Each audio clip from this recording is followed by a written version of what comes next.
Muy buenas tardes y sean todos bienvenidos al Museo del Canal. Gracias por acudir a este Diálogos en el Museo. Este es un evento que nosotros aquí en el museo hacemos mensualmente con distintas temáticas. Y bueno, como estamos en el mes de junio, quisimos pues invitar a la profesora Emma Gómez a que nos explicara un poquito sobre el Corpus Christi, tradición y patrimonio. Entonces, bienvenida, profesora, gracias por aceptarnos la invitación. Gracias. Esta es su casa. Y bueno, para contarles un poquito, la profesora Emma es académica de número de la Academia Panameña de la Lengua y coordinadora general de Patrimonio Cultural Inmaterial en el Ministerio de Cultura. Tiene licenciatura en Lengua y Literatura, maestría en Literatura Hispanoamericana, y en el campo de la lingüística tiene maestría en Lexicografía Hispánica por la Escuela de Lexicografía de la Real Academia Española de Madrid. Es profesora e investigadora cultural por más de 20 años. Ha ejercido jefatura de letras en el INAC, de investigación en SER-TV, con más de 150 programas de cultura y literatura y patrimonio cultural. Actualmente forma parte del Comité Intergubernamental de Patrimonio Cultural Inmaterial de la UNESCO y del Comité Ejecutivo del Centro Regional de Patrimonio Cultural Inmaterial para América Latina. Así que bueno, para empezar, profesora, este conversatorio, este diálogo, yo sé que tengo aquí su presentación, que vamos a pedir por favor que nos la vayan poniendo. Ahí tiene el apuntador correcto. Soy terrible con esto, así que prepárense para luchar conmigo. No se preocupe, aquí la asistimos. Bueno, queríamos hacerle la consulta primero de qué es esto, qué significa esto de patrimonio cultural inmaterial de la humanidad, para entrar un poquito en contexto y después que nos explique que nos explique el tema del Corpus Christi y ahí vamos. Sí, el reconocimiento. Bien, lo primero es decirte que hay una serie de convenciones que surgieron después de la Segunda Guerra Mundial precisamente para preservar todos los tipos de patrimonio. Se inició el año pasado, se cumplieron los 50 años de la de Patrimonio Mundial. Se pasaron muchos años cuidando los patrimonios monumentales y empezaron a darse cuenta que realmente quien mantiene un patrimonio monumental es el patrimonio vivo. No hay monumentos si no hay personas. Entonces justamente se plantearon otras convenciones posteriores de patrimonio subacuático, otras relacionadas con el ambiente, con los humedales, con el tráfico ilícito, y llegó una convención maravillosa que es la de Patrimonio Cultural Inmaterial, que justamente este año se cumple 20 años, el 17 de octubre que se cumplen 20 años, y esa convención de Patrimonio Inmaterial se vio reforzada luego con la otra que es la de la diversidad cultural, y junto con ella se procura entonces trabajar por quiénes, por las personas, por el patrimonio vivo, por el que tiene un conocimiento tradicional y sobre todo por las formas de salvaguardarlo, protegerla. Entonces, ¿qué hizo UNESCO? Primero, una convención donde todos tenemos el trabajo de inventariar qué es lo nuestro, qué es lo que tenemos, y con ello los planes de salvaguardia, en qué situación está cada una de esas manifestaciones, sea que esté por perderse o que esté en una situación media, hay que establecer, el inventario y esto es lo que hemos encontrado. Y pues aparte de eso, entonces UNESCO creó unas listas de reconocimiento para estimular a los países. Entonces allí creó 3 listas, una de ellas es la de Patrimonio Cultural Inmaterial de la Humanidad, la que todos los países desean porque significa que resaltan un patrimonio vivo, con viabilidad, con fortaleza, con transmisión, que además sustenta valores que indican mejorar la relación entre todos los sectores, valorar la diversidad cultural. Entonces, para poder tener ese reconocimiento mundial, hay que llenar un formulario que implica desde consultas ciudadanas, desde reconocimiento mutuo, y en ese sentido, pues nosotros tenemos 3 reconocimientos en esa lista de Patrimonio Cultural Inmaterial de la Humanidad. El primero fueron las técnicas artesanales del sombrero pintado. Luego vinieron entonces las expresiones rituales y festivas de la cultura Congo, y en 2021 la de las expresiones, danzas y expresiones del Corpus Christi, que vamos a comentar. Y esta es la más reciente. Esta es la más reciente, la de 2021.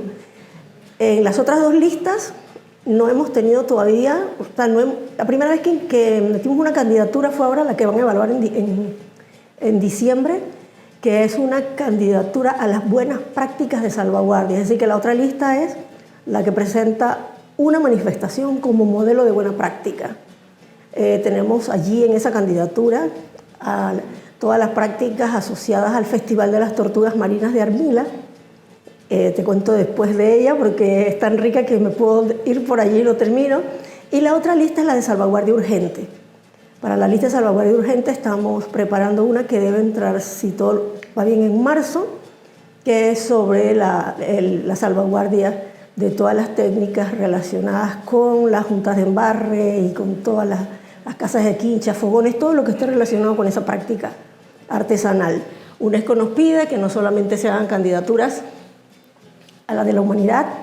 Si solo mandas a la de la humanidad lo tienes que hacer cada 3 años más o menos, pero si tú incluyes las de salvaguardia urgente y las de buenas prácticas, le dan entrada. Otra fórmula también es ir en candidatura multinacional. Entonces estamos en una candidatura multinacional con Centroamérica sobre todas las expresiones religiosas y festivas asociadas a la devoción del Cristo de Esquipulas, que recorre toda la región centroamericana. Entonces, ese es más o menos el estatus que estamos ahora mismo. ¿Qué representa el estar en esa lista de patrimonio para los panameños? Y si usted cree que a raíz de este reconocimiento o de este posicionamiento haya un crecimiento en la participación de los panameños en esta tradición y en consecuencia haya mayor demanda de todo el tipo de trabajo artesanal para ella. Mira, esa pregunta que has hecho es, valiosísima. Porque a veces uno cree que, bueno, es un reconocimiento, nos sentimos muy orgullosos, pero realmente un reconocimiento es un compromiso, porque hay algunas manifestaciones que han sido sacadas de la lista por la propia comunidad porque se les fue a salvaguardia urgente, se descuidaron y se perdió. Sacadas de la lista porque hay malas prácticas, por ejemplo, un carnaval que fue una de las participaciones en las que ellos manifestaban racismo prácticamente contra algunos grupos étnicos o contra los judíos, es decir, ha habido ya 2 por lo menos que han sido sacadas de la lista porque una vez que fueron reconocidas por unos valores, surgieron otros que chocaban con los valores de UNESCO y con la comunidad. Entonces, es un compromiso de que se transmita, de que se mantenga dentro de los estándares, inclusive que muestre, digamos que aún más la forma en que fortalecen la relación con todos los demás grupos y por supuesto lo que nosotros hemos evaluado, porque un punto de esta convención es que cada cierto tiempo tienes que enviar informes periódicos, cada 4 años ahora, y en el informe periódico se envía cómo están las escuelas, las instituciones, las universidades involucrándose para que esto se incluya en la educación. Nos hacen un largo cuestionario. Está relacionado con los grupos sociales, con las fundaciones. En ese sentido también Panamá no tenía ninguna fundación en UNESCO y logramos inscribir 2, o sea, impulsamos 2 que nos sentimos muy orgullosos de ella. Una es la Fundación Indicri, que es la que hace el Festival de Acampadoc, que es un cine de patrimonio. Es una de las que fue inscrita este mismo año que acaba de pasar. Y la otra es la Fundación Bahía de Portobelo, que trabaja muy fuerte con los niños, los jóvenes, para salvaguardar toda la música y el arte afrodescendiente y relacionado con la cultura congo también. Hay 2 ahora mismo que están en carrera para ir y una es ACUN, que es una fundación que trabaja con los pueblos indígenas, y Casa Taller, que yo creo que es muy conocida, que trabaja con grupos sociales y demás. Esperamos que haya más.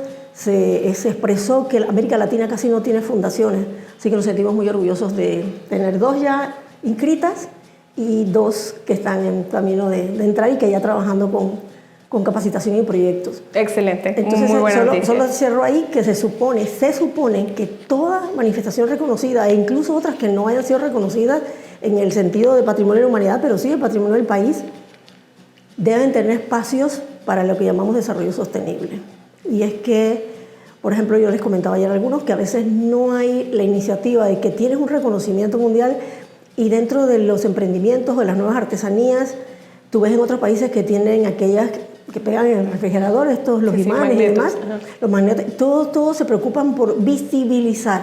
Entonces estamos fomentando todo esto. Ahora bien, en la materia artesanal, muchas de las artesanías pues tienen todo un cúmulo de elementos que son piezas artesanales, ya sea de indumentaria para la fiesta o de indumentarias que puedes tener un uso más frecuente, ¿no? Así que todo es ir abriendo caminos buscando la creatividad para fortalecer su propio reconocimiento y a la vez tener una entrada económica, sobre todo porque esta inscripción y la anterior de la cultura Congo reúne todas las expresiones, desde las alfombras hasta las comidas, todos los aspectos que están relacionados.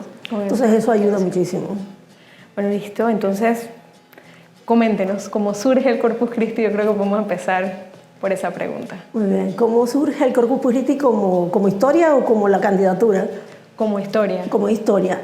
Mira, ahí podemos comenzar nosotros acá Ahí para tiene que... el apuntador. Se puede Ay, cierto, ayudar. ya yo me estoy pensando que allá me van a... ¿Tengo que apuntar aquí o allá? O hacia la izquierda, allá.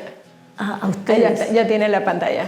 Allá está aquí. Bueno, esta de entrada, tomando los letreros, aquí tenemos a los diablicos limpios de Parita, paseando sobre una de las alfombras. Bueno, de entrada, vamos a la otra y después a la otra. Pues acá también, pues, haciendo la relación. Aquí nos quedamos un poquito. Miren, es muy interesante cómo de una devoción surge toda una cantidad de expresiones. Bueno, la mayoría de las personas más o menos saben que la danza del Corpus Christi, o la fiesta del Corpus Christi, está relacionado, tiene como antecedente la Santa Cena, y después de la Santa Cena o de todo ese periodo religioso, los grupos, los amigos, los familiares empezaron a hacer la celebración del pan y el vino. Pero creo, si son algunos amigos lectores de la Biblia, en Corintios pueden encontrar una parte donde se critica que más comían y más bebían, que quedaban borrachos y no practicaban todas las devociones que indicaban que debían hacerse.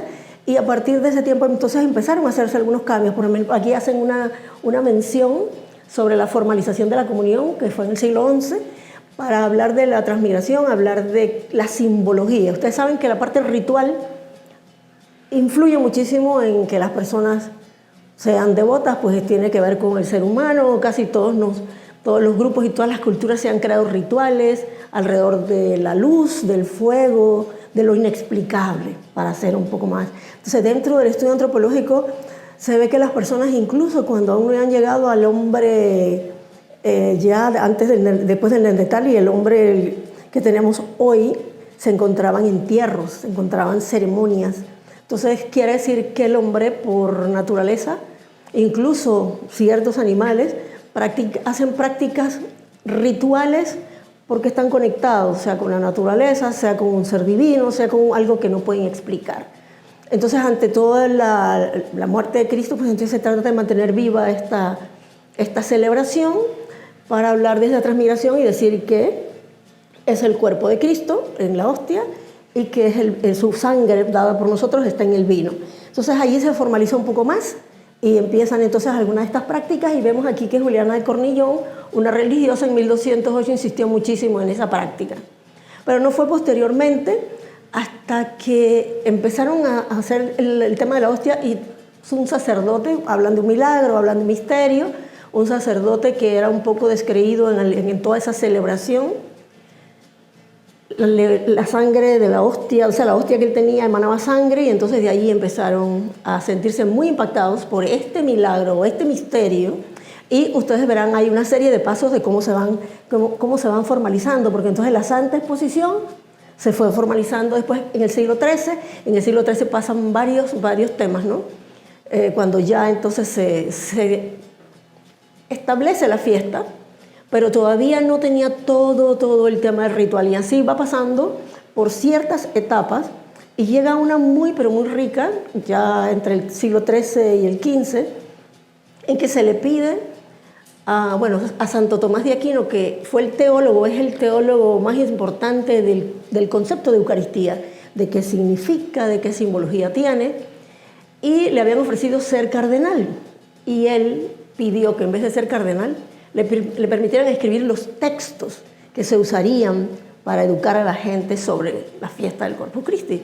Y entonces ahí hay una serie aquí hay un audio en esta partecita que si lo ponen, bueno, a mí me fascina esa parte. No, antes de eso, dentro de la pantalla hay un botoncito de audio. Dentro de la misma filmina abajo en el medio. Ajá. Ajá. No, es la misma filmina. Sí, no sé si tienes que salirte de pantalla completa. ¿Ya?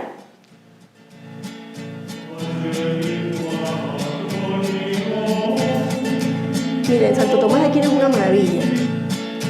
Escribe textos, escribe cantos que muchas veces nosotros escuchamos, se nos erizan la piel, y los cantos gregorianos, y allí va cantando, va narrando, va celebrando, y prácticamente se le debe a él todo lo que hoy día es esa gran fiesta de Corpus Christi desde el punto de vista religioso. Y mira que aquí niños, jóvenes, cantos gregorianos van diciendo los textos, van indicando qué celebras cuando vas en cada uno de los puntos, que si tus deberes como cristiano, que si debes darle comida al hambriento, agua al sediento, ayuda al peregrino, visitar a los enfermos, va saliendo toda una serie de cumplimientos que van rodeando toda la mística que tiene la fiesta del Corpus Christi y que a veces olvidamos en medio de todo el tema, ¿no? Pero este hombre fue maravilloso, tanto que a él se le pinta con una custodia, que es la pieza que ustedes ven allí, con una custodia en el pecho, y entonces allí se estableció el tema también de que la hostia consagrada se incluyera en una pieza para poder presentarla a los que tienen este fervor, ¿no? Y bueno, la fiesta Urbano IV, pues es el que hizo este tema, Santo Tomás de Aquino, que les he mencionado, y luego viene toda una serie de consolidaciones relacionadas con estas custodias. Y ahí es donde les digo entonces un dato curioso. Para mí el dato curioso inicial aquí es que él prefiere trabajar para el Corpus Christi que ser cardenal, que es uno de los grandes honores. Entonces acá vamos a la siguiente filmina. No, perdón, allá, ¿viste? Miren, es un dato curioso la custodia de Arfe. Arfe es un artesano y Cardenal Cisneros le pidió a él hacer, y esta es la custodia más grande, la más grande del mundo. Miren, lo pusimos con las personas al lado para que vean ustedes ese tamaño. Entonces, en este instante, en este momento, se fue creando una devoción tan grande de hacer custodias, hacer andas con piezas, con una gran pedrería. Y otro dato curioso de ahí es que se dice o se ha escrito que el oro que se utiliza en esta custodia es del fino oro traído de América por Cristóbal Colón. O sea que imagínense ustedes, nos traen la fe, llevaban el oro, pero bueno, es toda una mística y toda una serie de historias que hay alrededor. Sí, vamos a la siguiente. Esta custodia, mírenla ahí, la gente desde 1545 o 95, por ahí está, en Toledo, esa es la custodia que sale en la procesión. Imagínense cuánto tiempo. Es una maravilla ir a Toledo y ver aquella devoción y ver esa iglesia y ver esa custodia extraordinaria. Y entonces, bueno, aquí ven ustedes todos los elementos que explican. La hostia realmente está en ese centro que dice Virili Cruz, pero va escenificando a la iglesia prácticamente en esa custodia. O sea, ese origen, digamos que tan creativo en torno a esa transfiguración y esa transformación de la sangre de Cristo, fue creando entonces toda una serie de prácticas en Europa. Bueno, esta es de España, por lo menos esta de Arfe, Europa, y es todavía en muchos de los países, Bélgica, Suiza, Alemania, España, que tienen esta práctica. Y por supuesto, ¿qué sucede después? Pues entonces ese Corpus Christi viene a América con la colonización, y entonces pues ahí seguimos con... Ay, yo insisto en ponerla allá, la otra.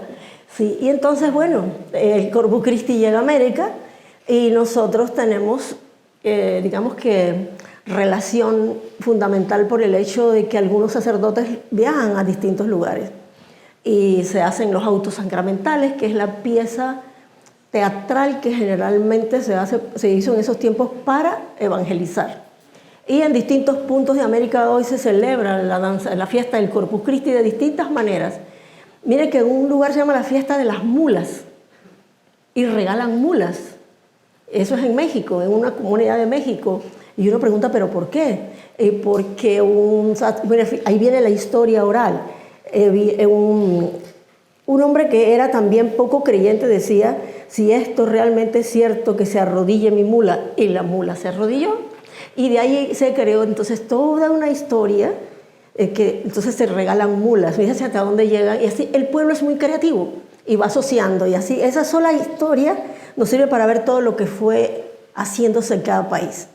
desde lanzar flores a las calles, desde hacer las alfombras, de tener comidas especiales, y cada una con el toque de cada del país. Bueno, desde Estados Unidos hasta Brasil, Colombia, México, bueno, Panamá, distintas variantes y algunas danzas parecidas a las que hacen en España con gigantes y demás, y otros que cada uno ha ido mostrando su fiesta. Y como claro, en las narrativas de los autos sacramentales está la lucha entre el bien y el mal lo representa el diablo, y el bien pues el ángel y Dios. Entonces se empiezan estas creaciones de diablos y de fiestas que luego también llegaron aquí, y también en el tiempo de la colonia llegaron aquí a Panamá, y todas las provincias discuten dónde llegó primero. Entonces a mí esa parte me divierte mucho, porque muchos sienten que el mérito es que aquí estuvo primero, y yo siempre les digo, para patrimonio inmaterial no importa ni quién la hace más grande, ni quién la hace más sencilla y pobre, ni quién la hizo primero, sino porque es patrimonio vivo, es hoy. Lo que significa hoy para tu devoción, el esfuerzo que hace la comunidad, aún con sus limitaciones, para celebrarla. Entonces lo que vamos a ver es fíjense que cuando tú tienes que valorar un patrimonio monumental, ahí hablan de los valores de la originalidad y de la autenticidad. Y esas dos palabras son prohibidas en patrimonio inmaterial. Acá, como es vivo, si tú dices que algo es original, significa que lo del otro es falso. Si tú dices que el tuyo es el más importante, entonces quiere decir que el otro no lo es. Entonces, en patrimonio vivo esas categorías no existen. Tienen el valor que cada comunidad le da, tienen el significado que cada uno tiene para sí en esa devoción o en esa práctica, y sobre todo lo que busca es que se hermanen en ese sentido. Con la fiesta del Corpus Christi le tengo que confesar que al principio, dos comunidades que son las más conocidas del país, pero sobre todo una decía que se candidatizara solo ese lugar, y la otra decía, no, pero nosotros también tenemos. Y entonces la pregunta clave fue, ¿y si ustedes los invitan siempre a la fiesta de turismo, a ese desfile que hacen, invitan a todas las danzas del país, no las están validando, no las están mostrando, no están haciendo un acto maravilloso de que las conozcan? Ustedes están practicando lo que pide la convención, pero no se dan cuenta porque también quieren competir. Entonces, esta es una parte muy importante en el patrimonio inmaterial, que es reconocer la diversidad cultural, ver las dificultades que tienen nosotros para celebrarla, pero comprender que todas tienen la misma importancia, el mismo valor dentro del concepto pues, de patrimonio cultural inmaterial. Así que así fueron viajando, y vamos adelante. Bueno, ya tú me dirás si tienes otra pregunta hasta aquí.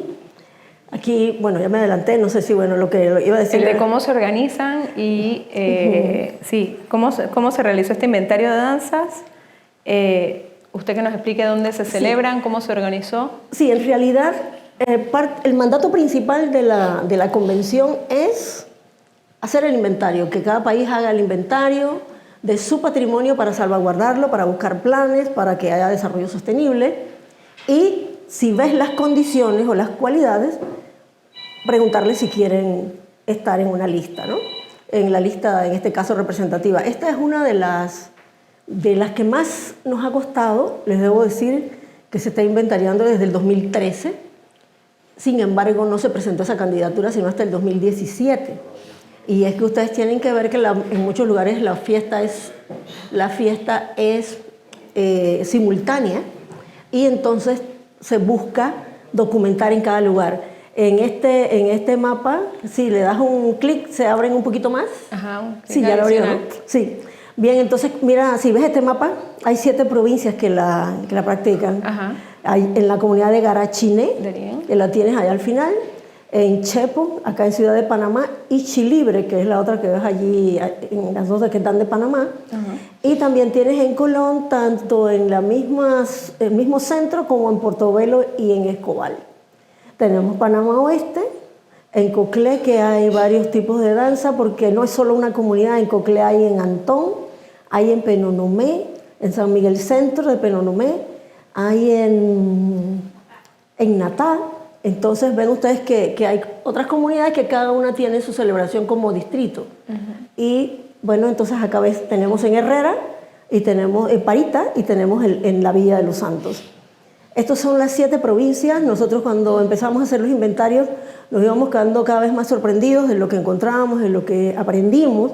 Y les debo decir que aquí en las pequeñas islitas del centro del archipiélago de las Perlas hay una isla de San Miguel que ellos nos escribieron y nos mandaron fotografías. Vengan donde nosotros también tenemos Corpus Christi.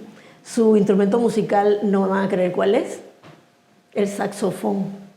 Porque dice que a ellos se les fue lo que tocaban los instrumentos y ellos se sabían más o menos las tonadas y tenían que tocarlo con lo que hubiera, así que ellos los sacan con saxofón. Sus camisas sencillas, se ponen lacitos y tenemos el gran compromiso de ir a documentarlos, pero ellos nos buscaron porque veían todo lo que se estaba haciendo. Y también hay en Darién, en Tucutí, hay una resiembra de una de las danzas que se hacía en ese periodo.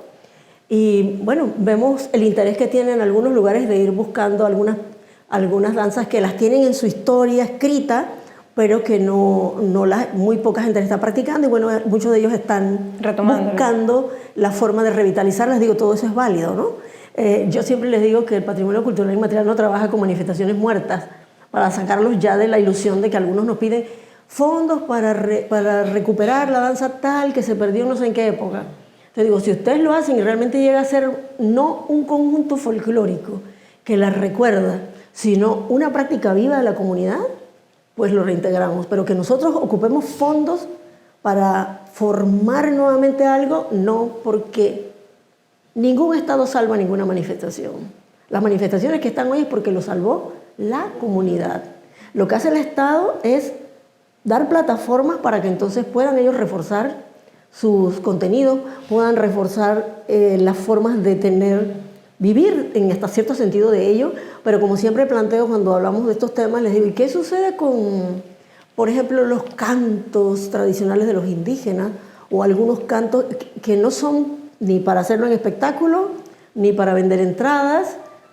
Hay otras prácticas rituales que no tienen desarrollo sostenible en materia económica, que muchas veces lo vemos desde allí, pero sí tiene un desarrollo sostenible en la medida en que hay transmisión y las otras personas todas se preocupan de que ese que lo sabe viva, esté alimentado y forme parte de la comunidad. O sea, se mantiene en el tiempo.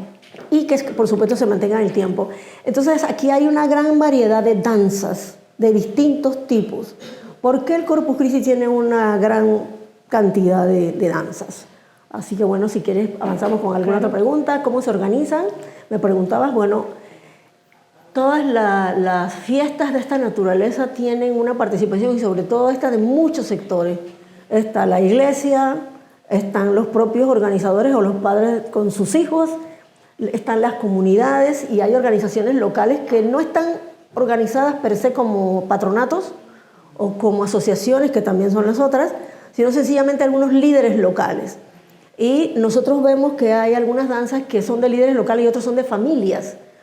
Por ejemplo, un ejemplo de esto es las danzas de los diablicos sucios de la villa.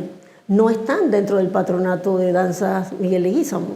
Son familias, que si la familia Leguízamo, o que si la familia Los Espinos, o que si la familia de Diógenes Paz. Es decir, hay alrededor de 6 familias que tienen esa devoción, algunos lo hacen por manda. Yo recuerdo que le dijimos a Los Espinos que queríamos grabarlo y que en otro momento fuera del Corpus, dice, no, si usted quiere grabarnos, tiene que ser en el Corpus Christi, porque nosotros no danzamos para espectáculo, danzamos para el Señor. Calladitos la boca, es decir, el aprendizaje es maravilloso, es extraordinario cuando tú decides documentar, ¿no? Profesora, ¿y se lleva data sobre cuál es la región en donde más antiguo se practica? ¿Te acuerdas lo que dije al principio? Que todos dicen que la de ellos es la más antigua. Pero es más o menos ¿en qué fecha, en qué años data? Siglo XVI se indica que ya aquí estaban las primeras celebraciones porque los sacerdotes vinieron y ya estaban con este tipo de devociones. No solo esa, con todas.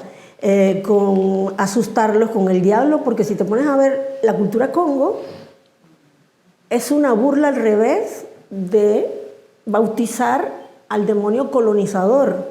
Eso es una práctica al revés, un juego de Congo, pero basado en la religión también. Y comienza en un periodo, en la fiesta de... ¿se me olvidó?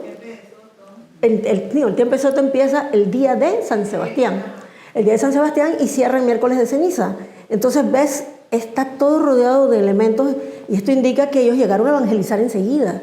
Y a medida que fueron evangelizando, pues fueron encontrando otras fórmulas y lo más interesante es que lo que tanto detestaste porque fue esclavización, luego el miércoles de ceniza estás bautizando ese diablo, pero también está la pastoral Congo. Es decir, que cada una de estas dominaciones fueron aceptándose por la parte ritual o por el mestizaje y fue adquiriendo significado. Entonces, en este sentido, digamos que es lo que quisiéramos despertar en los investigadores, que los investigadores vayan a la parte ya arqueológica, que vayan a la parte de los documentos en España, viajar, ver cuáles fueron los recorridos de los sacerdotes. Es una parte muy, muy rica, muy importante para nosotros, pero que necesitamos que lo hagan los investigadores y especialistas de esa área, o nosotros no nos damos abasto entre inventariar, revitalizar, documentar, editar todos estos materiales. Entonces sí estamos tratando de motivar que haya más investigación. Por supuesto que el investigador que está en un lado dice que allí. Otros han dado la tarea de buscar que si el sacerdote tal primero estuvo en Chepo y que después estuvo en distintas iglesias que terminó en la villa. Es la pelea que hay, porque la villa dice que es ahí donde empezó. Entonces dice, Chepo sí, pero después que pasó por aquí, por acá, por acá. Entonces ya para mí se convierte casi que en un cuento divertido, ¿no? Pero empiezan todos a luchar porque este es el original, este es el verdadero. Hasta personas que no deberían hacerlo, porque algunos hasta en televisión y demás empiezan, no, que si Parita se copió de la villa, de las alfombras. Digo, entonces todos nos copiamos de España y nos copiamos de Europa. A todo el mundo se copia de algo. Entonces realmente el concepto de originalidad y de quién empezó primero, para nosotros es secundario. Sí motivamos a que se investigue, pero como no queremos convertir esto de que, este es el verdad, porque la gente tiende a decir, la parte regional yo es solo fuerte. la acepto en el béisbol. Pero, ¿ves? Es un punto maravilloso porque, por ejemplo, nosotros hicimos por primera vez, hicimos como equipo y con amigos, por primera vez una aquí en Casco Antiguo, sí, cuando se hizo un homenaje a todos los lugares de las comunidades, y era una más o menos chiquita, y este año dijimos, bueno, la ministra pues decía, bueno, nosotros estamos apoyando unos lugares que se haga alfombra, y nos fuimos con los familiares y la gente de Herrera, y realmente es un trabajo extraordinario y nos sorprendimos de que muchas alfombras estaban llenas, y nos sorprendimos positivamente, llenas de jóvenes, de niños, de familias, todos haciendo las alfombras. En otros lugares a veces quieren que queden tan perfectas que solo quieren que la haga un especialista y alguien echa una poquita por ahí. Para decir que fue yo. Claro, pero creo que tenemos que combinar las cosas, ¿no? Que se vea la capacidad artística de algunos, y creo que también he visto en la villa en algunas ocasiones que traen a los niños de escuela, hacen unas todas con flores, porque claro, se pasó de flores secas, de granos, de acerrín, de cortes de madera, a la arena y tipos de tierra, y también entonces ahora la sal, que, bueno, nosotros la primera que hicimos la teñimos con tintes de comida, y sí nos pintaba mucho, pero no sentíamos escozor. Pero cuando vemos de qué están hechas las otras, que es una pintura de carros y otras más, sí, no aguantamos mucho rato los guantes porque es... Entonces, ves, hay todo un trabajo de aprendizaje que estimula el arte, el equipo, el trabajo en familia. Aquí ves, todos los que están allí se están adornando, se están arreglando. Y bueno, y cuando nos pusimos esta, ¿quiénes organizan? Es que todos los que están allí también desfilando, todos les van dando, dependiendo de qué tipo de manifestaciones, lo que se celebra aquí en esto es todo el trabajo de la comunidad, desde distintos ángulos, ¿no?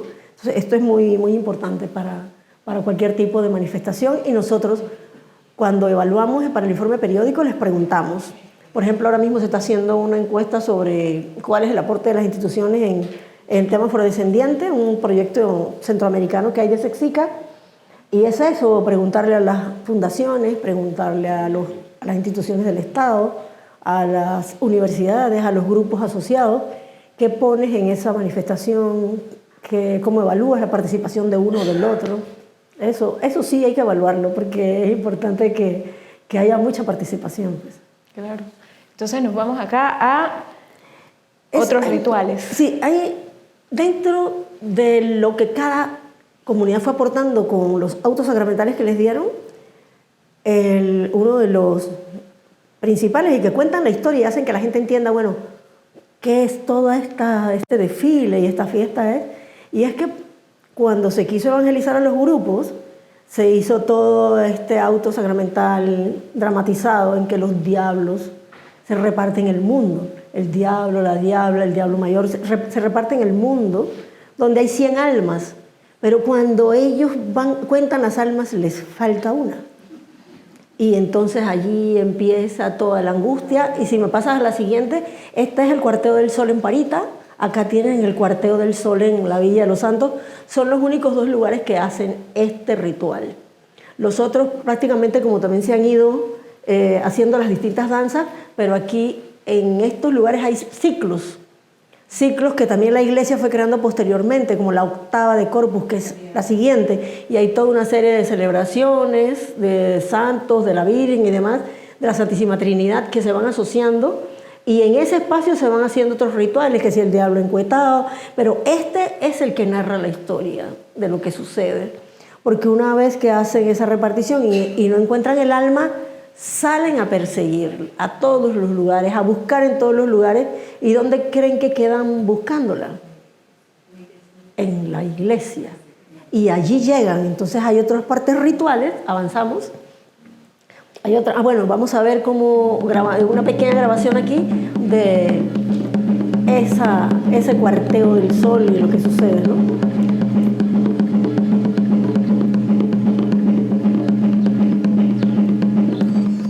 Víspera de Corpus, el día miércoles, es la primera salida de la danza del diablico limpio pariteño. Se hace ritual donde los diablos, el diablo mayor, el diablo capitán, la diablita, también aparece la figura del diablico pariteño.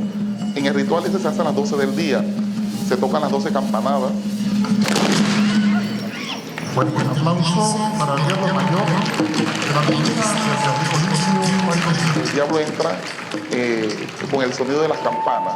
Las campanas le tocan, el diablo hace su entrada. El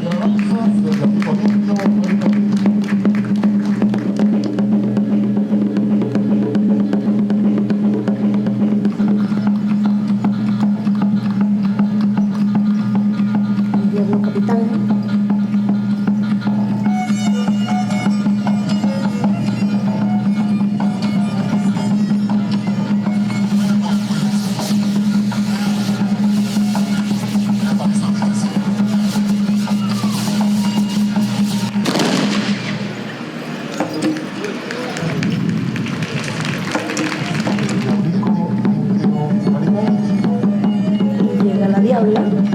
Una diabla muy distinta a la de la villa, las dos son muy, muy interesantes, muy imponentes.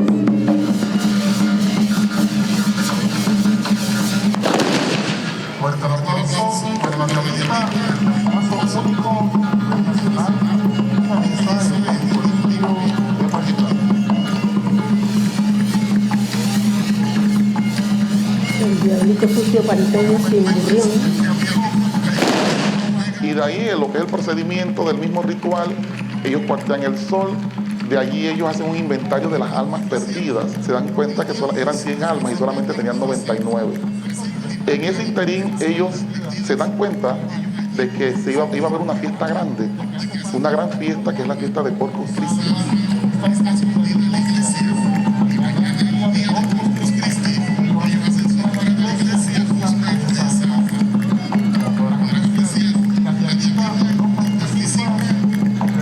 Todos los distintos diablos y todas las danzas se unen para ir a esa celebración, unos por un motivo, que es hacer pues toda la devoción a la fiesta de Corpus Christi, y otros por el otro motivo, que era buscar el alma perdida.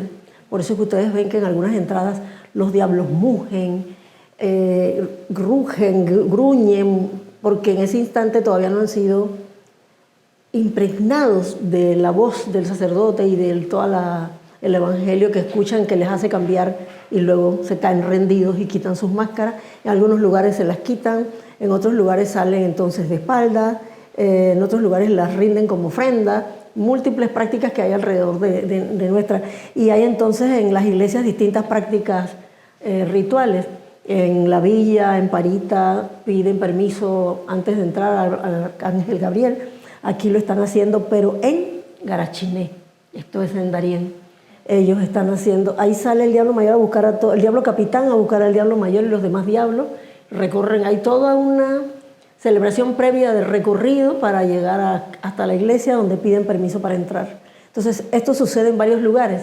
Si vemos la siguiente diapositiva, encontraremos un ritual distinto en Penonomé. En Penonomé, antes de entrar a la iglesia, entre dos diablos, en este caso el diablo pañuelo y el diablo cucuá, tienen que armar una cruz que está hecha, está en pedazos, está en piezas. Entonces ellos arman esa cruz y después piden los permisos para entrar a la iglesia.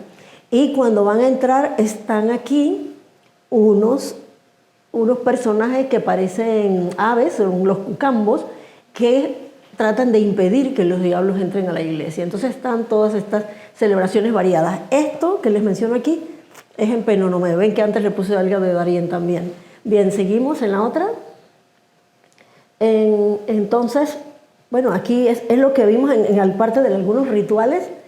Y la danza que muestra o que narra toda la historia también, durante todo el desfile, porque cuando salen de la misa, ahí no tenemos esa parte, pero que es muy importante, todas las danzas salen detrás del sacerdote, que con el solio cubren la custodia, donde va la hostia consagrada, para iluminar y mostrar en los distintos lugares.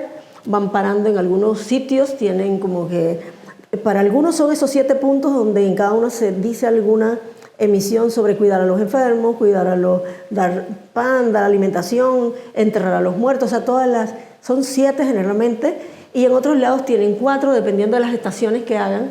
Cada una de esas estaciones es un momento para documentar o evangelizar sobre la devoción, y van pasando por las alfombras que pasaron toda la noche haciendo y van visitando. Esta es una de las que llamamos artesanía efímera, pero qué devoción, con qué alegría se hace a pesar de que va a desaparecer al día siguiente. Sí. O que te puede llover antes del Corpus y muy triste ves que caminan sobre los restos que quedó de la lluvia. Pero bueno, nadie se traumatiza por eso, sino que más bien pues la ilusión de hacerla siempre.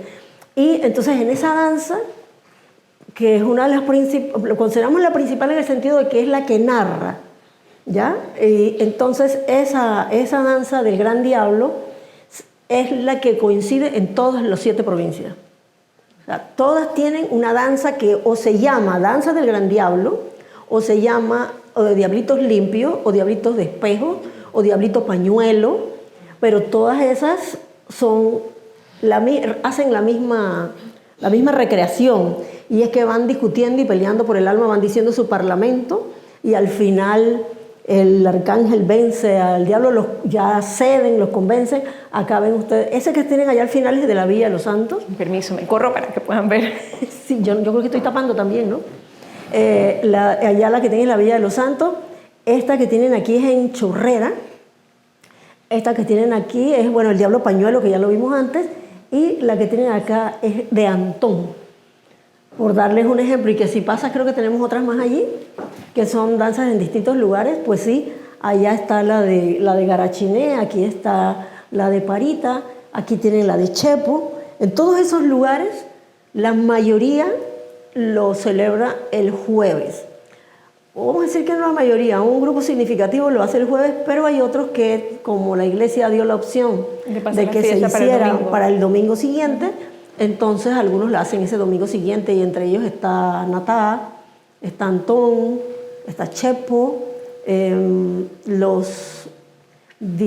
la gente de Santa Rosa, San Juan y Chilibre lo hacían siempre en Corpus, pero han visto mucha resistencia, personas que no les dan permiso en los trabajos. Es decir, todavía en esas comunidades no se tiene, digamos que no están tan involucrados con los danzantes como en los otros lugares, que estos danzantes imponen que ese día es libre para esa celebración, y las autoridades lo acogen, porque ahí no es la iglesia la que le impone ni tampoco el Estado, es la comunidad la que clama porque se haga esa celebración. Nosotros tenemos que en Santa Rosa y San Juan el sacerdote no los deja entrar a la iglesia, y ellos bailan afuera y ponen velas afuera. Y en el video que presentamos a UNESCO de la candidatura, a mí se me parte el corazón cuando dice Victoriano Gaviria, si nos abrieran la iglesia, nosotros entregaríamos nuestras máscaras al Santísimo. Entonces, ese video mostró, el que mandamos a UNESCO, todas las realidades de distintos grupos, la sencillez de algunas indumentarias, pero la devoción que ellos sienten era lo importante y ver cómo cada cual lo celebra. Bueno, pasamos a otra. Todas estas danzas que les hemos mencionado aquí tienen el parlamento, la historia, la discusión de quién y qué gana al final el alma. Pero hay algunas que las consideran ellos que las han perdido en el tiempo o que solo tienen algunos fragmentos y no han logrado recuperarlas, pero mantienen la danza y mantienen el elemento de que ellos son diablos limpios, diablos de espejos, diablos que llegan a un momento en que son conversos. Bien, pasamos a la otra. Sí, aquí tenemos, por ejemplo, estos diablitos que también se consideran dentro de la gama de los limpios, tienen por ahora un parlamento festivo. Tienen una serie de rimas chistosas y ellos consideran que de lo que han leído de su manifestación también tenían el alma y también tenían el ángel y quieren ir, digamos que, revitalizando este aspecto, pero por lo pronto uno de los temas más interesantes de esta manifestación es con qué hacen su indumentaria, cómo la hacen, que es toda natural y todos los parlamentos que aprenden. Sí, dista mucho la vestimenta del resto de Sí. Y bueno, tenemos esta que es un parlamento festivo y no el parlamento narrativo evangélico, pues. Y tenemos otras que han dado más espacio.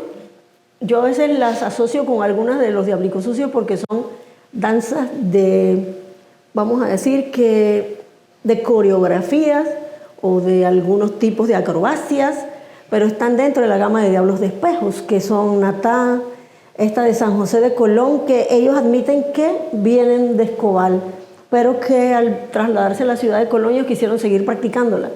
Y acá ven ustedes una de las acrobacias que hacen, similares a las que hace el ángel cuando domina al diablo mayor, pero acá se ha quedado solo en la acrobacia y bueno, y hay una serie de juegos que hacen ellos con los bastones de danza de mucha resistencia. Son muy estimados en los bailes con arandela, y debo decirles que de Natá, Antón hacia acá, y varios de estos lugares, está el acordeón, está el pito en algunos lugares, entonces es otra música y es otro elemento también que indica que desde allí viene entonces el corpus negro, es decir, aquel corpus que tiene influencia afrodescendiente. Tienen ritmos, movimientos, instrumentos, que todos indican parte de esa relación, esa diversidad cultural, mientras que la de los Cucuá hay antecedentes en estudios históricos que fueron parte, por eso es que cuando discuten de cuál fue primero, que fueron parte de la evangelización con los sacerdotes y preparar esos tipos de indumentarias y de vestidos. De hecho, Reina Torres de Araúz llevó uno de estos vestidos al Museo del Louvre. Entonces, hay toda una serie de temas que me encantaría que los estudiosos, o que alguna vez tuviéramos todo el recurso para pagar esas investigaciones, más que nada por saber cómo fue el arraigo, cuál fue primero, pero que sí que cada uno ha tenido un valor dentro del tema, ¿no? Sí, pasamos entonces, estos son otros tipos de diablicos también de espejos. Estos y los de la derecha se supone que deberían ser los mismos, son de Portobelo. La máscara tradicional es la que está acá a la izquierda, que es cubierta con tela de un solo color. Acá estos grupos son generalmente cuestionados porque nos preguntan, esa es una pregunta de la candidatura, que si las indumentarias o los materiales que usan son tradicionales, si cuando hay una distorsión en la manifestación es justificada, porque una de las preguntas en nuestro inventario es, ¿has visto cambios en la manifestación? ¿Cómo lo justificarías? Y entonces algunos están molestos con lo que, por pereza de hacer una máscara, compran máscaras plásticas y además asociadas con el tema, claro, por ser diablos, También nosotros hacen máscaras asociadas con la muerte y bueno, tenemos máscaras zoomórficas relacionadas con distintos tipos de animales y hay máscaras antropomórficas que son las relacionadas con rostros diabólicos pero parecidos al hombre. Entonces esas son las que llevan generalmente los diablos limpios de la danza del gran diablo. Y vemos que entonces en otros grupos hay unos que la llevan antropomórfica como el hombre y el diablo mismo, pero los demás que van con él son algunos caracolitos, son de otra clase y otros rangos y van usando distintas máscaras, las que llamamos zoomórficas porque tienen figuras relacionadas con animales. Entonces todo esto es un mundo maravilloso que creo que esto da para un diplomado, para una... Te pasarías haciendo un estudio fabuloso, extraordinario y profundo porque los ritmos, las músicas, los pasos, los parlamentos, es muy pero muy rico. Y la verdad es que hace poco una chica que fue candidata a alguno de estos concursos internacionales llevó esta indumentaria y ganó como la indumentaria, imagínense entonces con ese aro y con ese acordeón y esa forma llamativa. Bueno, la chica ganó. Mire usted hablando de concurso de belleza aquí, pero es para que vean cómo la gente le toma significado a algo suyo y lo lleva y lo presenta como algo que significa. Entonces esto forma parte de... Si avanzamos, ahí terminaríamos con los diablos, distintos diablos de la danza esta extraordinaria que narra la historia, que es la que está en todo el país, en las 7 provincias y en los distritos donde están, que hemos mencionado, son alrededor de 14, 15, 16 distritos si nos ponemos a contar los que hay en cada uno de los lados. No les he mencionado ahora Chitré, pero Chitré, mientras estuvimos investigando, tenía las danzas.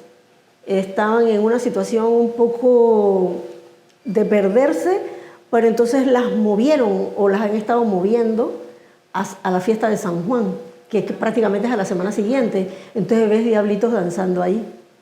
También otros fenómenos encontrados y es en los estudios que ha hecho, que hizo nuestro queridísimo, bueno, fue mi profesor y lo quiero muchísimo, Julio Arosemena. Él en uno de los estudios habló de corpus en Veraguas. Sin embargo, hoy, si usted va a la fiesta de mi ranchito en Santiago, celebran la quema del rancho y los que van a quemar el rancho es una pelea. Bueno, el que está vestido parece como que fuese una danza de Moctezuma y va a quemar los ranchos donde están escondidos las brujas y los diablos. Y si usted ve, esos diablos son idénticos a los de la danza del gran diablo, con pañuelos, con espejos, con todo. Entonces allá o tuvo una variación y tiene otra narrativa. Allá están contando otra historia que no les voy a contar hoy, pero que es riquísima. Entren a Cicultura, ahí contamos esa historia, ahí en el sistema de información. Y entonces están los otros diablos. Hay 2 clases de diablos, los limpios y los sucios.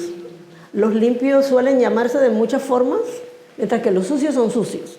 Y mucha gente cree que los únicos diablos sucios son los de la villa, que son imponentes, que danzan, que te quedas embobado, y que además de eso, la parte que ellos tienen es toda una serie de pasos, de ritmos, de música y de encuentro entre uno y otro y de encuentros mutuos entre las filas para celebrar también al Santísimo.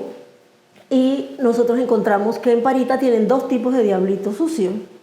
El diablito sucio sin burrión, que es el que ven ustedes allá, y el diablito sucio con burrión, que es esa cresta que llevan. Fíjense que me preguntaron en las pugnas que siempre hacen ellos, ¿qué es lo correcto, murrión o burrión? Y entonces yo les dije la que ustedes digan, porque en el lenguaje tradicional o en las formas regionales nosotros no nos metemos a decir qué es lo correcto. Y además solamente les voy a decir que la palabra castiza no es ni burrión ni murrión, sino morrión. La palabra morrión es ese casco con plumas que usaban los soldados. Ya que ustedes han visto algunos cascos antiguos en las guerras y en los distintos movimientos y que arriba están todos llenos de plumas. Bueno, a eso le llaman murrión. Entonces en la villa le llaman burrión. No, perdón, en la villa le llaman murrión y en Parita le llaman burrión y entonces ellos también compiten en eso. Y bueno, por eso es que ustedes me van a oír que digo murrión o burrión, digo Morrión, pero Morrión ya está más ligado a la influencia que tuvo en este tipo de ornamento. No les menciono aquí, ya que está esta chica del centro, que es nieta de Mon Mendieta, uno de los líderes del Corpus en Parita.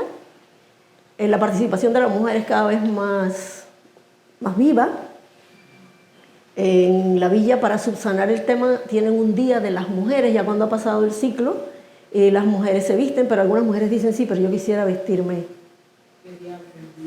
el día que le voy a entregar yo también mi devoción al Santísimo, no como algo festivo. Digo, bueno, eso no nos toca a nosotros. Esa lucha es de las comunidades. Es como los que nos dijeron, ¿por qué no hablan con el sacerdote para que nos deje entrar a la iglesia? Digo, esa lucha es de ustedes. Esa relación, esa búsqueda es de ustedes. Ustedes demuestren con esto que está valiendo y ahora con lo que están luchando y la incorporación. Miren, para nosotros ha sido maravilloso ver que la iglesia de aquí incorporó la celebración del Corpus Christi al domingo 18, y este es el segundo año que lo hacen, y con alfombras y con diablos que traen de la chorrera. Es decir, que si a mí me ponen a medir o estamos midiendo sin pasar encuestas, lo que estamos midiendo, el impacto que han tenido este reconocimiento mundial con todos estos temas, bueno, todos no cabemos nosotros en la alegría, en el gozo de ver las cosas que suceden que han estimulado. Por ejemplo, ayer se inauguró en Colón, bueno, se presentó la restauración de la antigua aduana de Portobelo y a la vez se inauguró el Museo de la Memoria Afropanameña. Y cuando usted entra a esa sala, bueno, el presidente fue a inaugurarla del otro lado, donde contaban toda la historia de la esclavización, la llegada, todas las dificultades que pasaron, cómo lucharon para ir incorporándose a la sociedad. Y del otro lado, en la otra sala, cuando el presidente entró, le dijimos, presidente, usted viene de la historia y ahora llegó al presente. Porque ahí está la cultura Congo, la fiesta del Cristo de Portobelo, entonces ahí está todo lo afrodescendiente, pero del patrimonio vivo. Entonces son dos salas, la de la historia y la del patrimonio vivo. Y bueno, un monumento restaurado. Entonces, ¿esto qué significa? Que las manifestaciones que se están reconociendo están entrando en los museos, están entrando en la vida misma. Mira, la propia iglesia ahora es influida por lo que hace la parte popular. Y si bien en todas las iglesias hacen la misa de Corpus Christi, no todos llevaban diablos o diablitos, y ahora están llevando, incluso aquí en la ciudad de Panamá, en algunas iglesias, y sobre todo que también hay grupos folclóricos que las practican, y por lo menos para esa celebración ellos pueden integrarse allí. Así que bueno, parte de toda esta fiesta. Y seguimos. Estos son otros tipos de diablitos sucios que casi nadie conoce. Son los diablitos sucios de Chilibre, de San Juan y de Santa Rosa. Entonces yo decía, bueno, aquí no los dejan salir, cuando es la época Congo, no los dejan salir acá. Y digo, alguien me oyó decir una vez que los tratan como si fueran diablitos del gueto. Y es que en algunas, por ejemplo, el área de Chilibre, que considerada zona roja, para que los dejen montar porque hay una coincidencia en Colón. Los que bailan Congo bailan Corpus, que eso no se ve en otros lados. El Congo de aquí de Curundú con Marcia, ellos bailan Corpus y hacen todas las acrobacias y celebraciones de las de Escobal porque vienen de allá. Los de Chilibre forman el Congo de Chilibre y también tienen el Corpus de Chilibre. Y me decían que durante la pandemia se vestían y salían uno por uno a escondidas a rendirle la pleitesía a la cruz que tienen allí, porque el sacerdote va y les da la misa allí, a campo abierto. Ellos hacen unas estructuras con pencas, con todo lo demás. Sí, y yo le dije a Creinelli cuando estábamos metiendo las fotos, porque hay unas fotos donde se ven muy, muy arrastrados y todo roto. Digo, esta sí es la verdadera foto de diablitos sucios. Pero también se decía lo mismo de los de la villa, que al principio era una indumentaria pintada con carbón, con achiote, y que además llevaban esa vejiga no curada, por lo tanto iba llena de moscas y olía mal. Entonces les llamaban por eso diablicos sucios. Pero estos diablicos sucios narran otra historia distinta. Ven ustedes, los diablicos sucios de la villa hacen toda una serie de coreografías y danzas en honor al Santísimo. Ellos cuentan una narrativa. Ellos son unos diablos que fueron lanzados del cielo por rebeldes y los tiraron a la tierra para ser cazados y perseguidos durante el tiempo de Corpus Christi. Así que hay una cacería. Ellos son animales, todos llevan rostros de distintos animales. Hasta hace poco eran todos animales silvestres locales. Ahora ya los estamos viendo también con algunas máscaras de Bardaver, no sé de cuáles de los personajes de la Guerra de las Galaxias. Y entonces ellos danzan acorde al animal que representan. Por eso algunas etapas de la danza están arrastrándose, subiéndose en árboles, y hay un cazador que va intentando cazarlos, y todos protegen al capitán, al líder. Y pues ellos mismos pues hacen sus vestidos pintándolos, hacen sus máscaras de animales. Y como este año Chilibre no tenía el acordeón y estaba dañado, y el acordeonista estaba muy enfermo, llevaron una grabación, pero hicieron su corpus de todas maneras. Entonces estamos ahí en los procesos de que puedan tener acordeones varios de los que están con dificultad, que dicten talleres para que otras personas aprendan, porque ahí viene lo que se llaman los planes de salvaguardia. Hay planes de salvaguardia generales para todos, que tenían que coincidir para la candidatura, pero hay los planes de salvaguardia locales, los de cada comunidad. Que haya semillero fundamental, y en todos hay niños, en todos lados hay niños también que están aprendiendo. Entonces estos son otros diablicos sucios que merecen ser mirados, y como le hemos dicho a la Alcaldía de Panamá, ya hicieron una resolución reconociendo la cultura Congo. Es hora que hagan una resolución reconociendo también el corpus de Chilibre. Y les dije más, en todo el país, la única alcaldía que hemos visto que se haya anticipado a reconocer como patrimonio cultural inmaterial su patrimonio fue Parita. Nos sorprendió porque el lenguaje y todo era totalmente de la convención. Así que ellos recién hicieron su resolución. Y cuando fuimos a la candidatura de la cultura Congo, algunas alcaldías hicieron su resolución primero para acompañar la candidatura. En otros lados, después que ya es reconocida, han hecho su resolución. Ya no nos importa cuándo, les decimos, pero lo importante es que la hagan, porque la resolución indica que forma parte de su responsabilidad apoyar y hacer los planes de salvaguardia. Así que ya no sé qué más sigue por aquí. Profesora, ya que estamos sobre el tiempo, a mí sí me gustaría abrir unos minutitos por si alguien tiene alguna pregunta que guste hacer, ya como cierre de la conferencia. Así que no sé si alguno tiene alguna pregunta que le gustaría hacer. Acá, la señora, ¿sí? Para poder salvaguardar esas tradiciones y esas costumbres, pues para que no se pierdan, eso tiene que pasar de generación en generación. Así es, eso es fundamental. ¿Cómo mi cultura lo va a hacer, o la comunidad? Es que ahí es donde está el tema. No es mi cultura, no es el Estado. Tiene que haber semillero. Las comunidades tienen que inculcarlo a sus hijos si realmente están interesados. Ahora bien, hay diferencias. Hay algunas comunidades, he visto que en la villa, en las escuelas hacen los grupos de corpus, pero como parte de la celebración, porque se presentan en las tarimas también los niños. Tienen distintos semilleros. Y en Penonomé sí que nos sorprendieron. En Penonomé, cada danza, porque son múltiples danzas, sale de una escuela diferente. Pero ellos tenían un problema con eso. Apenas se graduaban, cada uno de ellos iba disperso, y siempre es un grupo nuevo que va saliendo. Digo, ustedes tienen lo que les encantaría tener a los que ya son los grupos o asociaciones que las escuelas estén enseñando para que se vayan incorporando. Y ustedes tienen en las escuelas, pero no han hecho la estructura. Entonces ellos han empezado a trabajar en esa estructura. Ahora que fuimos a darle seguimiento, ya había muchachos que se habían graduado y que se integraban con los de las escuelas a la hora de salir en las danzas.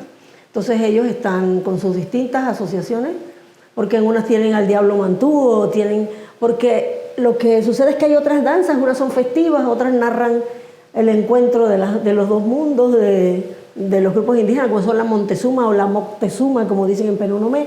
Estos son los tres lugares donde hay la Montezuma cabezona y la Montezuma tradicional que hay en la villa. Entonces, hay una serie de danzas y personajes como el que vieron ante el mantúo y el chivo, que son para asustar, corretear durante la fiesta, para intimidar. Y hay otros tipos de danza. Entonces todas ellas necesitan de relevo generacional. Claro, lo que entiendo es que ustedes como le da seguimiento Sí, nosotros para supervisar que eso no se mueva, pero no tienen la responsabilidad de preservarlo, sino de que la comunidad, porque cuando te dice vamos y supervisamos es que no queremos verlo como supervisión, sino más bien como que los acompañamos para que vean lo que ha significado. La motivación es tanta que ellos mismos van diciendo los semilleros que van surgiendo y van viendo también las dificultades que tienen. Esa es la parte de que, bueno, los reconocimientos. Ahora mismo, este año, la Feria de Artesanías, ¿ves? Eso hace también parte del Estado.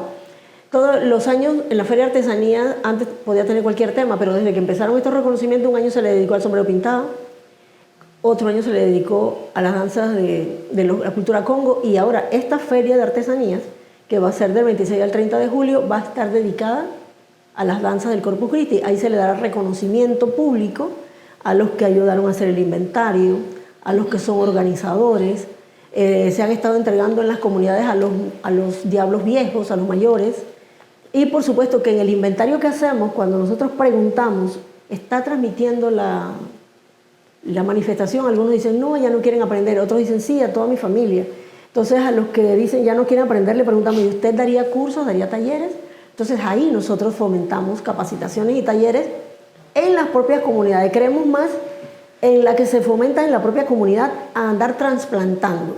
Sé que hay un folclorista muy entusiasmado por poner diablos sucios allá en Puerto Armuelles. Entonces, lo fundamental es que no se pierda en el lugar donde está. No llegar con el concepto de aquí no hay folclor y yo lo llevo de otro lado, de donde creo que es el real. Entonces, siempre procuramos con mucho tacto, con mucho respeto, insistirles en que lo importante es que cuenten cuánta transmisión están haciendo en su propia comunidad, en su propia área, o que se amplíe a otras áreas del propio Los Santos, y de hecho sé que hay algunos que van de un lado al otro, o que se han venido a Panamá, trabajan, viven acá, pero cumplen con ir. Pero para nosotros el acompañamiento es ayudarlos en talleres, o ver este tema de que no tienen acordeones, hablar con la iglesia, pero más que nada, sobre todo en el acompañamiento, no en tomen esta decisión, con las instituciones del Estado, con las capacitaciones a los municipios, para que entiendan que vienen estas fechas, que es importante cómo los van a respaldar, y creo que todos los recursos que invertimos en dar capacitaciones sobre lo que significa el patrimonio, lo que significan los espacios que ellos den en las alcaldías para que practiquen, a veces no tienen ni dónde practicar. Entonces, esa es una parte que pareciera que no es costosa, pero lo es, porque ir allá, armar capacitaciones e incluirlos a todos, y siempre estamos tratando de que sea con las alcaldías, con los municipios. Por lo menos hay que tratar de que, muy cierto es de que estas danzas no desaparezcan. Claro Por lo que menos sí. las danzas de París, de la Villa de los Santos, están en los poblados cerca a las capitales de provincia. A diferencia de las danzas cubanas que llevan tantos años en este país y que desde los pueblos más remotos y alejados de la capital de Senorme. Hay que valorar eso y darles el apoyo para que no muera, porque a estas alturas, a ver, tantos años ellos trabajaron en esa danza, de verdad que es muy admirable, son gente muy humilde. Nos emocionó. Y han preservado esa cultura. Ahí está mi compañera Margie de Cuclé también, que casi que aplaude cuando te digo eso. Aportando de que son de las pocas danzas que quedan y confeccionan con texturas naturales sus vestidos y no utilizan telas fabricadas por el Exacto. Lo que sí los hemos estado encaminando es a que, por las prohibiciones que hay con el cuidado de los animales, procuren que con estructuras de ramas hacer la parte de la máscara, todo lo que tiene que ver con la cornamenta y toda la parte que hacían con mandíbula. Entonces ellos pensaban en criar algunos animales entonces digo, bueno, lo que se está planteando es, por ejemplo, si quieren viajar, no los dejan viajar con una máscara como esa.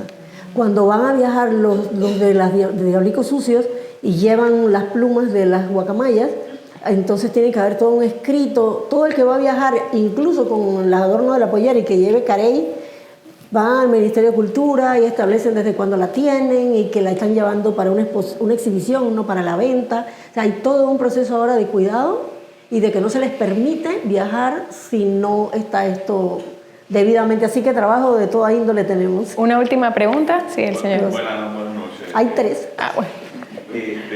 Profesora Emma, muchísimas gracias por todos los aportes que nos ha brindado en el día de hoy. Súper interesante, porque son manifestaciones culturales de cada pueblo, región, ciudad, y realmente tiene un valor histórico y que nos defiende como identidad.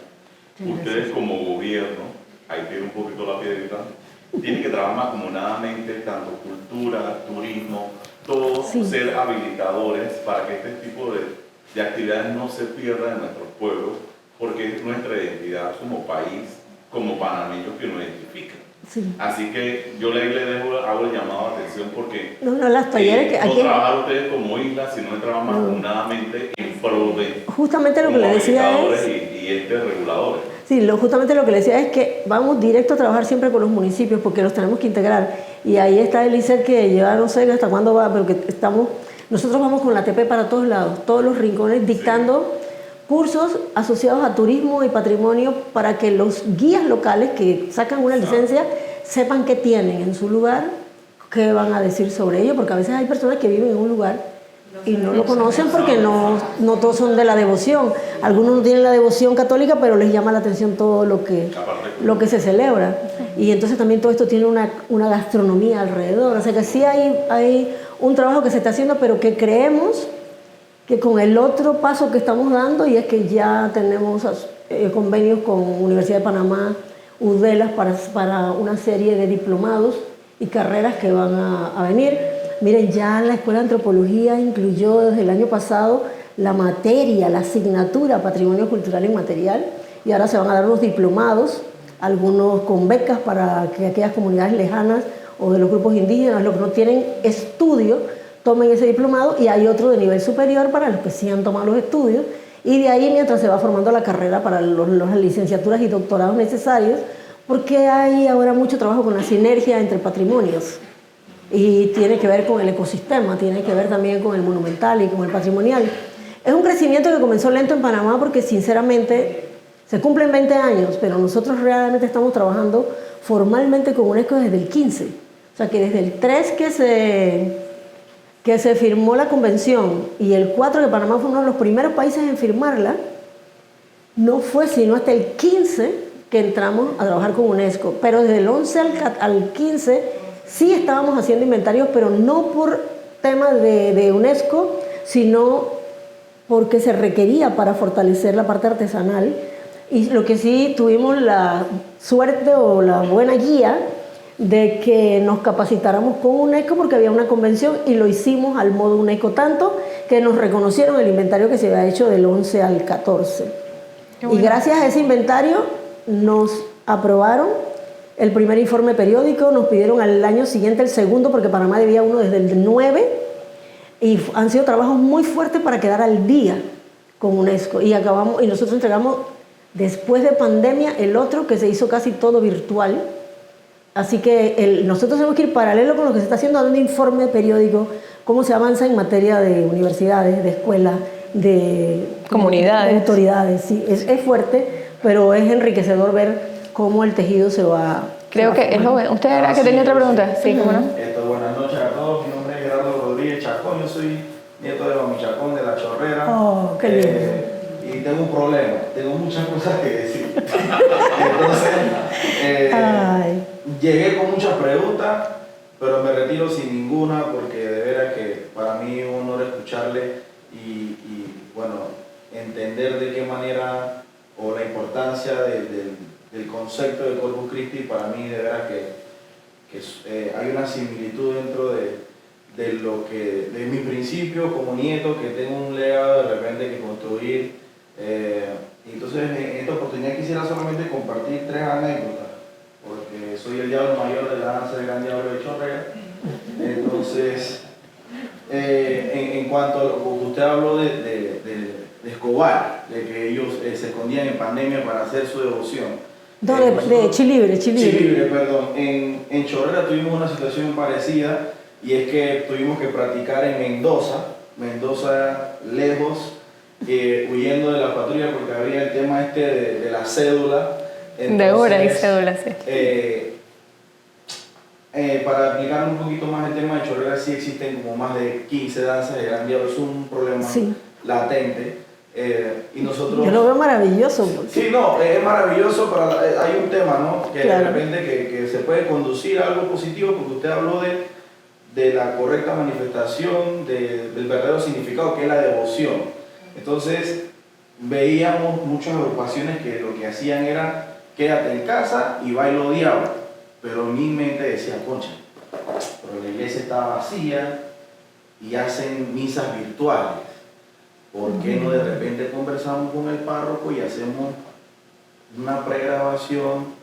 Entonces, lo primero que hicimos fue practicar y eso fue un problema porque no todos tenemos el mismo número de cédula. Entonces, practicamos en Mendoza, el padre nos abrió las puertas cerradas, no había nadie, no el padre hablando con nosotros y todo se pregrabó de una manera tan bonita, ¿verdad? Que se le pudo brindar a la gente en un momento tan difícil la festividad del Corpus en sus hogares. Pues entonces, quisiera compartir con ustedes que sí hay diablos que tienen ese principio de devoción. Porque usted habló de lo autosostenible, habló del tema de la economía, porque en muchas ocasiones de repente eso puede generar algún tipo de beneficio económico. Entonces, pero hay otras agrupaciones en otras regiones que no le interesa en lo absoluto. Invierten cantidad. Exactamente, que solamente invierten y ofrecen. Ese sería el punto 1. El punto 2 sería compartirle, licenciada Emma, que Danza Folclórica Mami Chacón impulsó un proyecto humilde que se llama Convivio Nacional de Diablos. En lo que busca, porque aquí escuché, no sé si cualquiera de las dos fue, mencionó el hecho de reconocer, valorar el sacrificio que hacen a nivel nacional los diablos, que de repente, humildemente puedo expresarlo, cuando se hace un desfile turístico se hace para el turista. Entonces nosotros impulsamos un convivio nacional para valorar el esfuerzo del danzante, sin público, compartir anécdotas, experiencias y aprovechar la logística que recae sobre unir diablos a nivel nacional para recaudar información, coreografía, anécdotas, experiencias, audio, ¿verdad? Métodos y de esa manera pudiéramos blindar, ¿verdad?, con una caja de tiempo el hecho de que en el futuro, si Garachiné decide no bailar más diablo, bueno, existió un convivio en el 1900 en Chorrera, donde ellos tuvieron, ¿verdad? Quedó en el acta del Congreso. Exactamente. Entonces, quisiera compartirle y a la vez invitarle en el mes de septiembre en Chorrera, con mucho gusto. Tenemos ese convivio nacional de diablo. Nosotros hicimos varias notas, ¿no? Pero sabemos que de repente no somos reconocidos, entonces quiero pensar que las notas no le toman de repente, pero sí. Bueno, ya te anotaron ahí en la agenda. Te voy a dar una sugerencia con las notas. Nunca mandes una nota a un ministro nada más. Siempre hay una unidad gestora, alguien ahí abajo, porque ahí llegan muchas notas por correo y me llegan a mí el correo y yo espero un poquito y no suena nada por allá y yo mi memorando someto a su consideración la nota de fulano que salió pidiendo esto para poder tal y tal. Porque les llega demasiada correspondencia. Impresionante, y mientras la dividen para que la atiendan, la unidad gestora ya sabe qué es, porque es el área. Entonces siempre les digo a la gente, pónganos CC en la nota o mándenos CC en el correo, porque así actuamos de una vez y es muy importante. Y otra cosa que te digo es, Mami Chacón está en el video que le pide a UNESCO el reconocimiento de... Sí, ella estuvo presente. Yo lastimosamente no pude participar, pero sabía que tenía una relación estrecha con usted y quería más o menos compartir el hecho de que aquí estamos, ¿no?, continuando con el legado, para compartir una experiencia de convivio. Tuvimos a Garachiné el año pasado, hicimos una gestión con el director de Senafron, nos trajeron a esos muchachos de la lancha y ellos en Chorrera estuvieron encantados, y una de las anécdotas que a lo que a mí concierne me quedaron demasiado impactados en el tema de la devoción es que ellos bailan todo el día. Ellos no paran de bailar y ellos pueden ser hasta las 10 de la noche, pero como en esa zona no hay policías molestando porque no hay esa logística, ellos pueden bailar hasta el amanecer. Pero lo que sí es cierto es que la salina, el sol fuerte y la coreografía no concuerdan con resistencia, pues me explico. O sea, esos diablos de repente es tanta la devoción que cuando yo los veía bailar, yo decía, chanfle, estos muchachos bailan todo el día y porque yo bailé, o sea, porque hacemos intercambio coreográfico, aprendemos un poquito allá, y cuando yo intenté bailar, ya yo estaba agitado y bailé como 5 minutos. Entonces yo, chafe, estos muchachos cómo hacen, ¿verdad? Entonces, para culminar tenemos, soy el culpable de los diablos aquí en Casco. Qué fascinante. Soy el culpable. El año pasado hicimos esa iniciativa con Monseñor por una razón un poquito más sentimental, y es que en Chorrera de repente hubo una situación con alguna pastoral y algo, y yo, chafe, no vas a cerrar la puerta de la iglesia. Y yo veía que mis muchachos me decían, ¿cuándo vamos a comenzar a practicar? Y yo, antes de responderle, yo le decía, ¿pero qué vamos a practicar si no tenemos ni iglesia? ¿Qué hacemos? Pues entonces... Es que le sucede a varios, como le sucede allá en Santa Rosa y San Juan, pero ustedes buscaron alternativas. Sí, no, entonces cuando conversamos con Monseñor, de veras que él iba así, encantado, porque él entiende la parte que no entiende el grupo tradicionalista, que lo respeto y lo admiro. Mi abuela forma parte de eso. Mi abuela era full regionalista, y es que es una oportunidad para compartir, porque la gente de la ciudad de repente tiene ese recurso para viajar a la villa a verlo. Entonces yo siento más que todo es como compartir y ofrecer, porque no recibimos ningún tipo de beneficio, porque nosotros gestionamos nuestro busito y venimos aquí a Casco con nuestro vestido y bailamos aquí, simplemente para compartir esa tradición que Monseñor tiene la iniciativa para compartir con los ciudadanos. Hemos sido atacados porque piensan que queremos trasladar o que recibimos algún tipo de cono, porque no sé si de repente lo ven como Casco, de repente que esos diablos están contratados o cosas así, pero de veras que no, nada. Entonces nosotros hemos evaluado de qué manera mediar con el ente tradicionalista para que entienda de que esto no es más nada que ofrendar. Ofrenda, y todo el mundo está fascinado de tener la oportunidad, porque no todo el mundo puede ir al interior. Entonces es una oportunidad que damos nosotros al ciudadano, pues, de que entienda de que esto es una oportunidad para brindar, es totalmente gratuito, de mí para ti, por ejemplo. Entonces es un poco contradictorio, porque tengo a la izquierda los tradicionalistas, eso está mal, pero a la derecha tengo el público encantado. Entonces de veras que yo pudiera pedir un consejo, porque usted la veo de repente en cada conflicto no se mete y entiende que no es buscar lo correcto.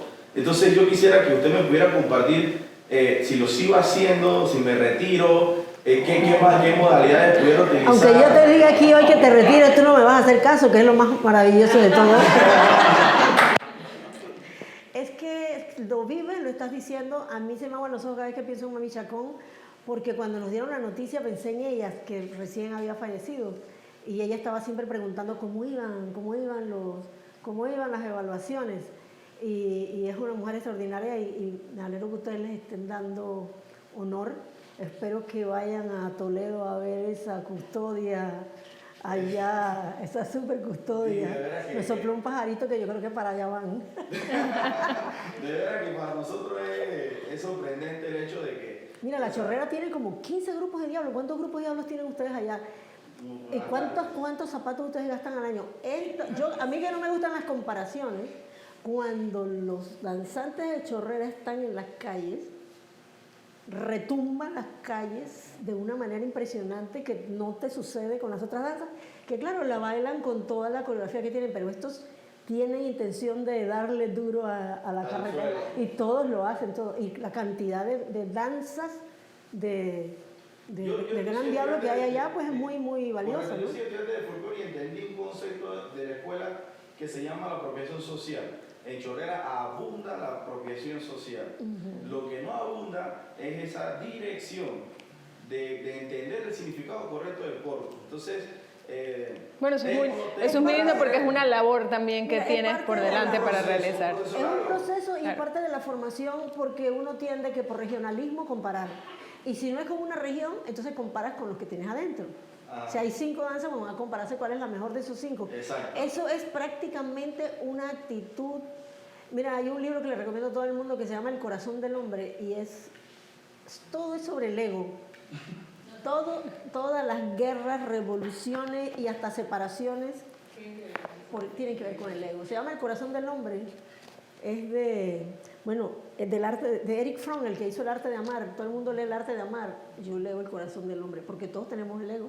Ya sé que cállate, pórtate bien, porque todos en algún momento dado, y es importante que sepamos por qué hacemos las cosas.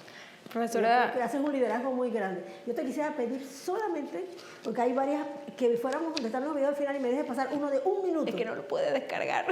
Ah, no lo descargabas. No, estaba muy pesada. Estaban pesados. Sí. Ya viste, creo, yo te decía que iban a pesar. Bueno, Eran como 900 megas. Nosotros hemos estado yendo a las comunidades después a preguntarles cómo se sienten frente a esta inscripción. Y los testimonios son maravillosos, realmente maravillosos. Los esperamos en la feria donde a Benichacón se le va a dar un reconocimiento póstumo. Pues, Este diálogo ha quedado... Y a todos los que están en los grupos, a todos se les va... Este diálogo ha quedado súper sabroso, yo creo que da para más. Yo quisiera que Margie le robes los teléfonos aquí a todos los muchachos para que en algún momento hagamos algo muy chévere acá en el museo con los diablicos. Ahora, la vez pasada estaba escuchando en la radio, en mi favorita, yo no sé, pero y estaba escuchando a un profesor que tiene un grupo folclórico que iba a recoger dinero porque va para un viaje. Entonces la periodista le pregunta que por qué él no enseñaba la danza del cucuá a los grupos. Y él responde que no, que ellos no, o sea, como que no se permite, hoy no se permiten enseñar, y ahora comprendo lo que dicen, porque eso es propio de ellos. O sea, ellos comprendí, yo en ese momento no lo entendía, pero ahora que usted dice eso, que la gente quiere transportar, Llevarlo, claro. allá por lo menos, Cuando no es de allá. efectivamente es cierto, eso es propio de ellos y ellos gozan de lo suyo y lo mantienen y lo llevan donde ellos lo tienen que llevar, pero ellos llevándolo hacia Claro. que los demás lo aprecien y lo vean, pero no... Y nosotros le No pedimos a llevarlo los... para allá, por lo menos no llevar tu guapa para que lo pongan en boca del toro y entonces lo exponen en boca del toro, sino que es de ellos y ellos lo llevan, ellos mismos lo bailan y lo llevan donde tengan que ir. Nosotros entendemos que el ballet, que los grupos folclóricos recreen, pero tú te das cuenta cuando ves el ballet con los tipos de tela que usan, los pasos que hacen, que es una recreación, es un homenaje a ese elemento, pero con los conjuntos folclóricos está pasando algo y es que tienen la necesidad de transformar para llamar más la atención en tarima o por las razones que quieras, porque es un show, pero el problema es cuando tú no haces notar esa diferencia, cuando lo haces, cuando te haces, transformas una pollera y entonces nosotros lo que siempre insistimos es que la pieza que tú estás mandando a hacer es tuya, pero estás trabajando sobre un lienzo que es de la nación, que es de la colectividad y que tiene un canon, y ese canon debe respetarse. Por eso los congos se pusieron furiosos cuando un grupo folclórico lo llevó a Australia y era un desastre como lo hacían, y casi le da de todo allá a un ocueño cuando vio a los vestidos, todos vestidos de montuno ocueño, bailando con polleras y todo, una mezcla extraña.